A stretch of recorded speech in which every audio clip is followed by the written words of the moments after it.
बिस्मिल्लाहिर्रहमानिर्रहीम। आज हमारा मौजूद है गुफ्तगू स्मोक के बारे में। हम बताएंगे कि लफ्ज़ कैसे डिराइव हुआ, किस तरह ये इस्तिलाह आई और किस सन में आई, और फिर हम स्मोक की टाइप्स बताएंगे, और फिर हम स्मोक से बचाव के तरीके, और बाद में हम इसके जो मेडिकल प्रॉब्लम जो से बचाव, और अगर वो हो जाए तो उससे कैसे ठीक होना है, ये आज हमारा मौजूद गुफ्तगू है।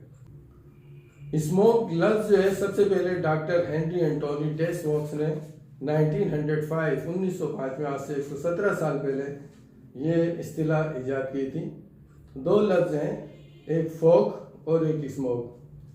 तो फोक तो आम धुंध है, और शबनम इसे हम कह देते हैं फोक, और स्मोक जब इसमें जो है वो पॉल्यूशन आ जाए, जब इसमें पॉल्यूशन आ जाए मुख्तलिफ ज़र्रात की और ये नुकसानदेह हो, तो इसका नाम आ गया स्मोक, या स्मोक से लिया और फोक दोनों को मिला के एक लफ्ज़ बना दिया स्मोक। स्मोक की दो टाइप्स हैं, एक सल्फ्यूरिक स्मोक और एक फोटोकेमिकल स्मोक। सल्फ्यूरिक स्मोक उसे लंदन स्मोक का नाम भी दिया गया है, जिसमें हाई कंसंट्रेशन जो है सल्फर ऑक्साइड की गैस शामिल हो जाती है हवा में और नमी में, और साथ में जो है वो बर्निंग कूल के जो स्मोक, कोयला और दूसरी जो चीज़ें, ऑयल और जो चीज़ें हम जलाते हैं उसके जो पार्टिकल्स हैं वो जब इसमें शामिल हो जाते हैं तो ये बन जाता है स्मोक, और ये सल्फ्यूरिक स्मोक के नाम से मशहूर है। और दूसरा जो स्मोक है वो फोटोकेमिकल स्मोक है। फोटोकेमिकल स्मोक जो है वो बेसिकली गैसों का आपस में मिलाप है सूरज की रोशनी में। गैस जो है वो नाइट्रोजन ऑक्साइड और हाइड्रोकार्बन, ये दो गैसेज है। इसमें हाइड्रोकार्बन ये निकलती है व्हीकल से, जो मोटर से और इंजन से, यहाँ के धुओं से निकलती है, और नाइट्रोजन ऑक्साइड इन दोनों का मिलाप होता है सूरज की अल्ट्रा वायलेट रेज में। तो उसके बाद जो है फिर एक ओजोन जो है वो क्रिएट हो जाती है।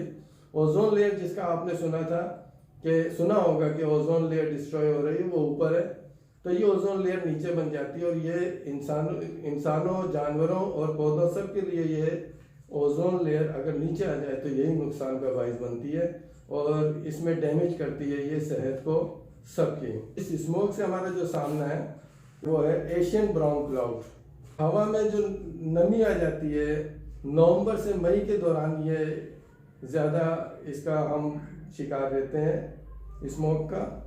तो इसमें हवा की नमी में जो है वो डस्ट पार्टिकल, रेत उड़ती है वो, और साथ में जो धुएं मुख्तलिफ किस्म की चीज़ों के जलाने से जो धुआं बनता है उसके शामिल होने से ये स्मोक आ जाती है।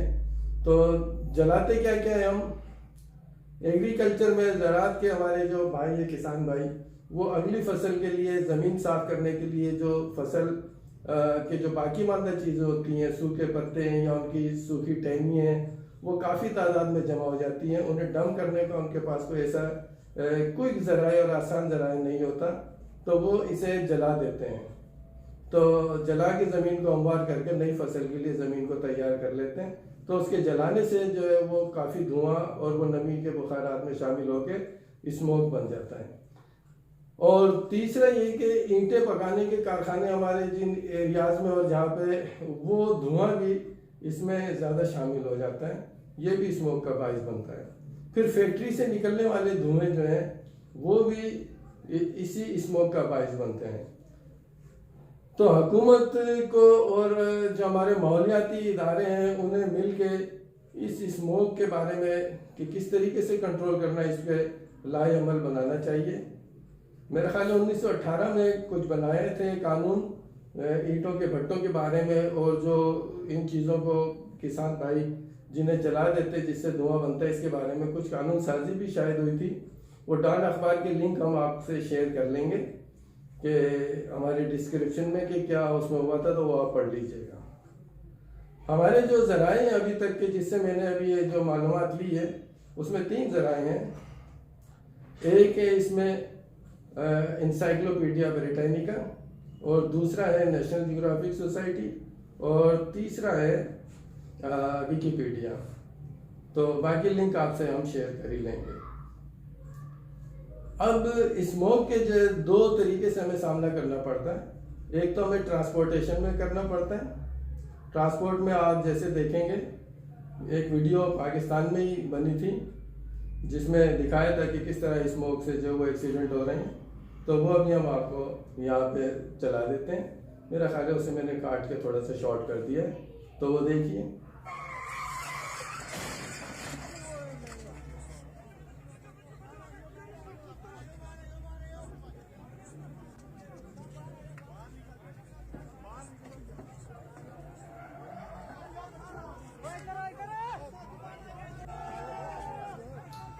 अब ये देख रहे हैं आप कि ये मोटरवे पे जो है गाड़ियाँ कुछ धुंध की वजह से टकराई और फिर पीछे से दूसरी गाड़ी उनसे आगे टकराई है।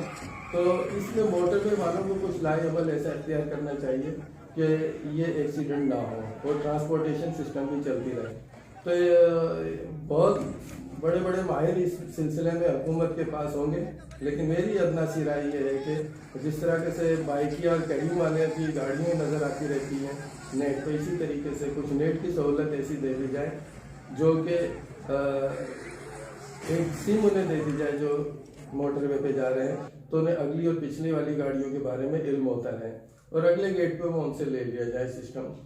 तो इस सिलसिले में कर सकते हैं, लेज़र लाइट का कर सकते हैं, लेकिन हमारे यहाँ बिल्कुल आसान साल ही होता है कि मोटरवे बंद कर देते हैं और रोड बंद कर दिया, अब जो ज़िंदगी जो जाम हो गई। तीसरा इसमें यह है कि शहरी इलाकों के अंदर तो निकलना होता है सबको, तो उसमें पैदल को ज़्यादा तरजीह दें और अगर गाड़ी चला रहे हैं तो गाड़ी में एहतियात से ही चलाएं, कम स्पीड में चलाएं और देख लें सामने कितनी आपके वाज़े रोशनी है, कितना सामने का एरिया नज़र आ रहा है, उस हिसाब से गाड़ी आप ड्राइव कर लें।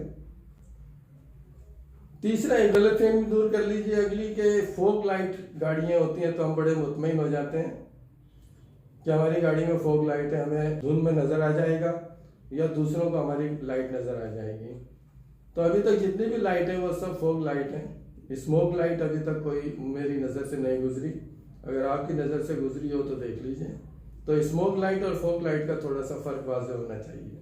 तिब्बी हालात से हम अब बात करेंगे कि हम जब बाहर निकलते तो दो किस्म के हमें मसले होते हैं। एक तो नॉर्मल बंदे निकले हैं जिन्हें कोई डिजीज़ नहीं है, वो इसका शिकार हो जाते हैं, और दूसरा जो पहले से सांस की तकलीफ में है वो इसका शिकार हो जाते हैं। तो जो सांस की तकलीफ में पहले से इसमें जो बाहर निकलते हैं उनकी तकलीफ थोड़ी बढ़ जाती है, जिसे कहते हैं एक्सब्रेशन, एक्सेजरेट हो गई है, उनकी तकलीफ बढ़ गई है। उसमें सबसे ज़्यादा जो है वो दमे वाले, एस्थमा जिसे कहते हैं, और दूसरे नंबर पे COPD, वो बुजुर्ग, वो बड़े उम्र के जिन्हें जो एस्थमा जो है वो कंटिन्यू रहता, वो वापस नहीं आता, तो उसे COPD कहते हैं, क्रोनिक ऑब्स्ट्रक्टिव पल्मोनरी डिजीज। और तीसरा जो है हार्ट पेशेंट भी, जिनके दिल कमज़ोर होते हैं, वो भी इसमें ज़्यादा परेशानी का शिकार हो जाते हैं। उमूमन दिल कमज़ोर होता है तो कहते हैं हार्ट फेल हो गया। हार्ट फेलर में ज़रूरी नहीं कि हार्ट बिल्कुल बैठ गया, हार्ट कमज़ोर हो जाता है और लंग्स पे उसका प्रेशर ज़्यादा बन जाता है, जिसकी वजह से उन्हें सांस की तकलीफ ज़्यादा हो जाती है। तो अपनी दवाओं को बिल्कुल पाबंदी से लें। जो इनहेलर टेक्निक, सांस लेने की इनहेलर की जो टेक्निक है उससे वो लें, जो आसानी से ले सकते हैं। और इनहेलर की टेक्निक पे हम अगली वीडियो में कभी आपसे शेयर करेंगे कि किस तरीके से इनहेल करना चाहिए। अगर नज़ला वगैरह हो रहा है, नाक की जो है वाश करना हो, तो नॉर्मल पानी नीम गर्म हल्का सा लेके उससे नाक को धो सकते हैं हम, और नाक को धो के कोई भी सरसों का तेल या लुब्रिकेशन लगा सकते हैं। दवाई डॉक्टर की मशवरे से ही इस्तेमाल करनी है आपने, जो दवाई डॉक्टर ने आपको तजवीज़ की हैं, क्योंकि दवाएं अगर डायरेक्ट आप लेंगे तो उसके साइड इफ़ेक्ट आपको बर्दाश्त करना पड़ेंगे। साइड इफ़ेक्ट आ जाएंगे तो दवाएं एहतियात से, खाने पीने में एहतियात करें। अब ये हो गई ये सारी बात मेडिकल पॉइंट ऑफ व्यू से, ट्रांसपोर्टेशन के हवाले से, और हमने इसकी तारीखी बात भी बता दी है। और जो इस सिलसिले में हमने जहाँ से हमने लिंक लिए, जहाँ से हमने मालूमात ली है, वो लिंक भी हम शेयर कर देंगे आपसे डिस्क्रिप्शन में। तो आज फोक के बारे में आपसे जो बात हुई है उसमें उम्मीद है कि आपको इससे थोड़ा इल्म हासिल होगा, थोड़ी आगाही होगी। तो इंशाल्लाह अगले टॉपिक हम देखते हैं कि या तो हम डायबिटीज़ पे आएंगे या हम आएंगे डिप्रेशन पे।